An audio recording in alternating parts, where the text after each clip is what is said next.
friends, welcome back to our channel. Today I'll share with you some thrifted high-end decor that I flipped.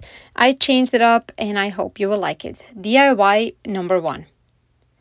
I've seen these vases all over the internet, all over the high-end stores, and as you can see, they are pretty expensive. I looked for something like that and I found this at my local thrift store. It was $3.99, so I knew I could definitely make it look similar to what I showed you earlier. I know some people like maybe this style, glossy, simple, black, but I am really more into that earthy kind of tone of decor. So after I took the tag off and used the glue gun to take off the residue, I used this just a sanding paper to different grids, and then to sand off that shiny part, actually shiny top. And after that, I use this Valspar multi-purpose primer. I use a sponge brush and then I just kind of like painted all over in not any particular pattern. And then after it dries, the first coat, this is how it looks like. After that, I realized that if I go ahead and put the thicker coat and then use my heat gun, it kind of crackles, which is so cool. So I wanted to show you over here, and created that really good cracked texture that I liked. So I continued doing that all over. You can see it over here, how cool. So I did that all over this vase, and when it was done, this is how it looks like. I don't think you can really see, but here it is. Now I purposely left some pieces as it is. I didn't want to cover everything. And then I'm using this Oops paint in a kind of like a sand color. It was $2 from Lowe's, and I am just covering it up with a chippy brush from the Dollar Tree in round motion. So I'm going back and forth, but really in that round motion, not up and down. And then I am drying it with the heat gun. I also did the similar thing that I did earlier. I dabbed the paint later on and also put a little thicker coat, and then I dried it. What happened with the paint was it actually bubbled up, and hopefully you'll be able to see over here. After it bubbled up, I left it as it is, and when it cooled down a little bit, I tapped it down with my fingers, and that left a really cool texture. So all this really reminded me how old clay pots or old pots actually have that uneven texture. After that, I'm using this folk art antique wax and the same chippy brush, and I'm just going in the same pattern around the vase and kind of creating some lines. And I used a smaller brush to go around the perimeter of the base and the top to make it look like it's dirty and old. Now you can see over here imperfections and how I did it. I went back and forth with different colors just to get some dimension, and until I was happy the way it looks like. This is really perfect because you can create your own, you can make the tones that work with your decor. I wanted really to make it as neutral as possible, and I actually added also some darker gray tones. It was also Oops paint, as well as that bluish greenish color that you see over here. Very little of that. I wanted it just to kind of come through, but not too much. And I also toned it down again with that first sand color. I didn't want to use any baking soda because I had some bad experience previously. The longer it stands, it's starting to fall off, and I didn't like it. So this is how it turned out at the end. I am super happy with the way it turned out. Tell me in the comments down below, what do you guys think?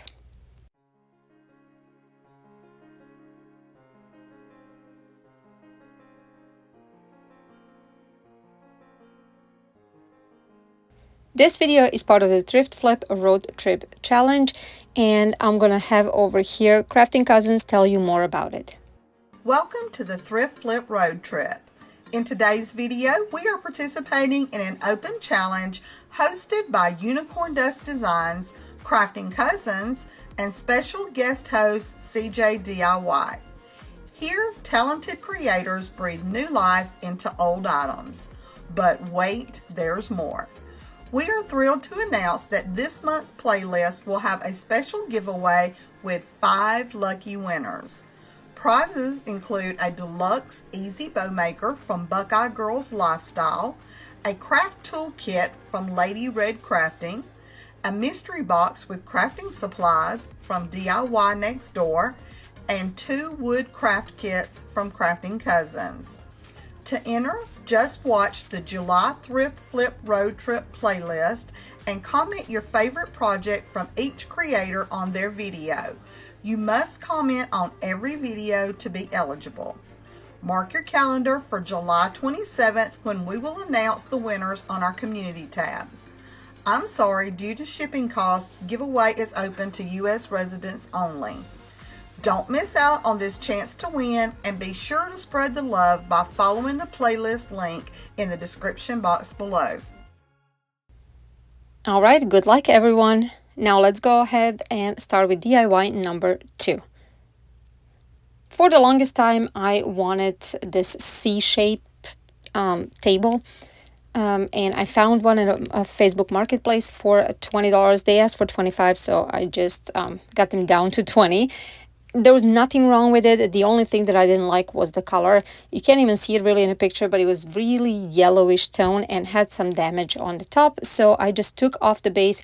As you can see over here, I am sanding everything nicely with my sander. After I sanded everything down, I really liked that raw wood. But since there was some imperfections, and also everything in my house is either very dark or grayish, I decided to go ahead and use this, I believe it was Veritane weathered wood stain. And here it is over here. So I went over it a couple of times. I think it was like 2 times with the rag, and then after that I went ahead and used the chippy brush from the Dollar Tree just to go over a few times to leave some streaks.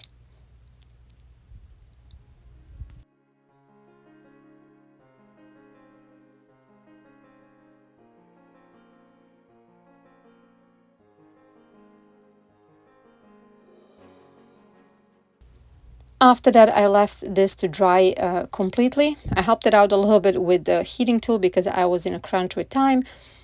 But after everything was nice and dried, I really like how it looked like. It looked weathered, exactly like it says, weathered gray, and I'm happy with it. Now I use this antique wax, and I use a rag to apply it. I was pretty much just buffing it in, and I used 3 good coats because I wanted it to be protected. It is a side table and it's going to be used a lot.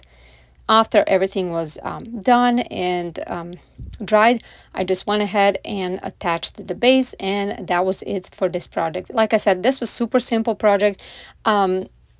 Nothing special, but I really wanted to change the color, and it just shows you how small change can change up the look of the whole table, and really you can make it your own and to fit your decor.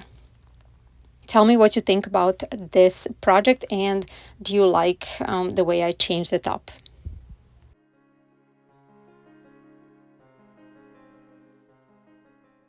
For all of you that are new to our channel, welcome. We're so happy you're here. I hope you will enjoy everything that you see on our channel. If you do, please subscribe and give this video a thumbs up. It would mean a lot to us, and also it will help us getting promoted on YouTube. If you're new, please introduce yourself. We would love to get to know you. Okay, DIY number 3. I found this coaster holder on, I believe it was in on one of the yard sales for 50 cents. Well, nothing is wrong with it, and I saw over here you can find it on a Wayfair for $18.76 on a sale. I didn't like the color. I wanted to change something up. So first I started sanding it just a little bit because my first idea was to paint it.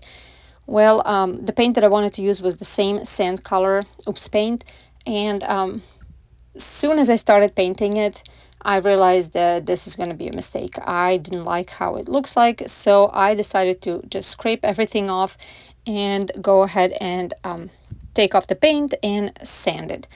Now, if I can tell you, Everything that could go wrong with this project, it went wrong, but I kept stuck with it and I was super happy at the end with the results. But let's go back to this part.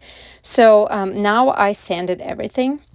The problem was that, as you can see, my sander is orbital sander, and it cannot go in crevices and parts of this very, very unique piece. The shape was really unique. So I sanded as much as I could, as you can see over here. And whatever was left over here, I wanted to just figure out how to take it off. I couldn't just do everything by hand. It was too much. So I didn't have any wood strip, the solution for wood stripping, but I read somewhere you can use bleach. So after taking off the felt from the inside and on the bottom, I used bleach with some water in a bowl, and I put it in, and I left it for just a little bit, maybe 15-20 minutes. And I thought I'm gonna scrub it. Well, that didn't come off by scrubbing it, so I took some sanding paper and started sanding it. Now, after started sanding it, I saw that it's really coming off easily. So what I decided to do is just to scrape the paint very, very carefully. So the paint was coming off very easily when I was just scraping it, as you can see over here. So I did that as much as possible, and after that I sanded everything else. And when everything was done, this is how it looks like. Now, one little part, as you can see over here, got loose probably from the bleach, and I'm going to just use a Gorilla Wood glue to attach that and secure it. After that was dried, I continued with this project. So I wanted to use the same Veritane weathered wood paint. Oops, I spilled some. So I did the first coat with that, and I didn't like the way this particular wood took it. It was so blotchy, and there was some spots. So onto the plan B. So after I dried this, I went ahead and gotten the same sand color paint, and I wanted to use this darker one, but I ended up not using it. So I decided to whitewash, or actually sand washed, this wood, and that worked out pretty good. So I just added paint with my brush and then used the wet wipe to wipe off the excess, and I did 3 good coats. Actually, you can do as many as you want if you're doing whitewashing, until you're happy with the results or you achieve the color that you wanted. After I was done with all that, this is how it looks like. And then I decided on those crevices and places where 2 pieces of wood meet to use darker paint and a small brush. Actually, I used the antique wax and a small brush, and just added that on those pieces like you see, on those spots like you see over here, and then wiped off the excess. So it looks like a little bit used up and old pretty much, and like the dirt was collected over there, if that makes any sense. And after that, I did the same thing with the wet wipe on the bottom, on the base, and I went back and forth until I was happy with the way it looks like. So this is how it looks like. I know from that darker part you can't really see really good. You don't have a good picture, but trust me. So now what I did, I had 2 different colors of felt, and I decided the darker one would look better. So what I did, I covered up, I used the previous felt pieces, and I just stuck them on there and cut out the shapes, and I used the Gorilla all-purpose glue to attach these. And pretty much after that, this project is completed.